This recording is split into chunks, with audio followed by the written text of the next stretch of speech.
The scar on his shoulder had a serial number. He always thought it was a birth defect. It was not. It was a part number, stamped into a life jacket.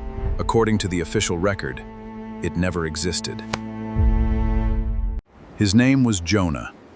He grew up in a shipbreaking yard on the Gulf Coast of Texas, in a tin-walled shack that smelled of rust and salt water. The scar on his shoulder had a serial number. He always thought it was a birth defect. It wasn't. It was a part number, stamped into a life jacket that, according to the official record, never existed.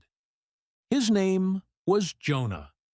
He grew up in a shipbreaking yard on the Gulf Coast of Texas, in a tin-walled shack that smelled of rust and salt water.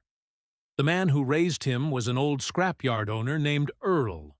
Rough hands, a voice like grinding metal, and a habit of staring at the horizon a little too long whenever a luxury yacht came in to be torn apart for parts. Whenever Jonah asked where he came from, Earl gave the same answer. "The Gulf gave you to me, son, and I never gave you back." He believed that for 17 years. Then one night, the heat was unbearable, and Jonah slept outside on the deck of a half-dismantled hull. He woke to the sound of Earl crying, quietly, alone, holding a photograph he kept hidden under his bed in a rusted metal box. In the morning, while the old man slept off his exhaustion, Jonah opened that box. Inside was a photo of a gleaming white yacht, nothing like anything he'd ever seen on this coast. Beneath it, a yellowed newspaper clipping, torn at the edge. "Kessler family yacht sinks off coast of Maine. Father survives. Both sons presumed dead." Jonah read the last line twice. Then he looked down at his shoulder. For the first time, the scar didn't look random. Tilted in the light, the ridges formed a shape, a manufacturing serial number, the kind stamped onto marine safety equipment. It took him months to trace it. The number led to a luxury yacht manufacturer that shut its doors 20 years ago. But one engineer's name still turned up in a faded harbor archive. A man named Walter Doyle, once responsible for building the life jackets for the Kessler family's yacht.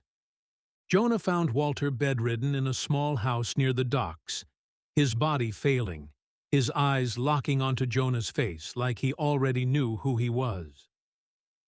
"You look like my brother," Walter whispered. "My twin. He worked as the family's personal security on that yacht." Before he died, Walter confessed, "It wasn't an accident. Someone sabotaged the hull, the night the whole family was set to sign the new will. My brother was the only one who knew one of the boys survived. A kid, floating on a piece of the wreckage. He hid you, left you with me so nobody would ever find you, until he could prove who did it. Then he died suddenly. The investigation never went anywhere." "Why did nobody ever look for me?" Jonah asked, his voice breaking. Walter looked away. "Because everybody believed you were dead. Even your father." That sentence hit Jonah like a stone. "My father knew it was sabotage?" "He found out later," Walter said. "Not that night. But once he learned who was responsible, he stayed quiet. Because the name on the crime was his older son's." Jonah arrived at the Kessler estate on the coast of Maine after a long journey, every step feeling like it belonged to someone else's life. He found the father in the garden, seated in a wheelchair, hair fully white, the family signet ring on his finger worn thin from 2 decades of anxious touching. The moment their eyes met, the ring slipped from his trembling hand and struck the stone path. Tears filled his eyes before he could say a word. Jonah asked the only question he'd come for. "Why did nobody look for me?" "Because I believed you were dead," the father said, his voice cracking. I believed it the way everybody did. I didn't cover it up. I believed it. Jonah demanded the records and found a report, signed by his father 2 weeks after the sinking, ruling the disaster an act of God, not sabotage. Then why is your signature on this? The father was silent for a long moment. By the time I learned the truth, the investigation was already closed. My older son needed that report to stay free. I made a choice, Jonah. I chose to protect a killer, not because I was protecting you. I believed there was nothing left of you to protect.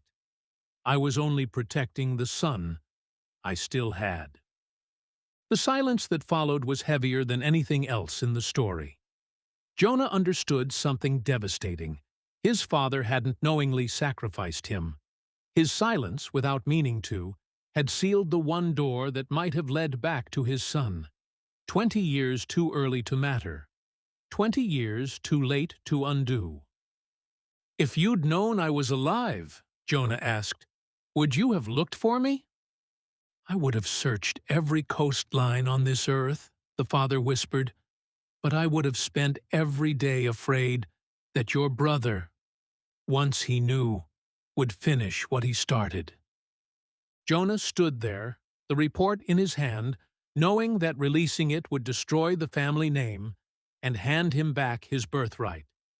But it would also expose his father as a man who covered up a murder. A father who was, in his own way, as much a victim as Jonah was. He folded the paper slowly and put it in his jacket pocket. He walked away without taking a single dollar of the inheritance, but without forgiveness either. At the top of the estate steps, he turned back one last time. I'm not going to expose you, he said, but I'm not coming back either. Not yet.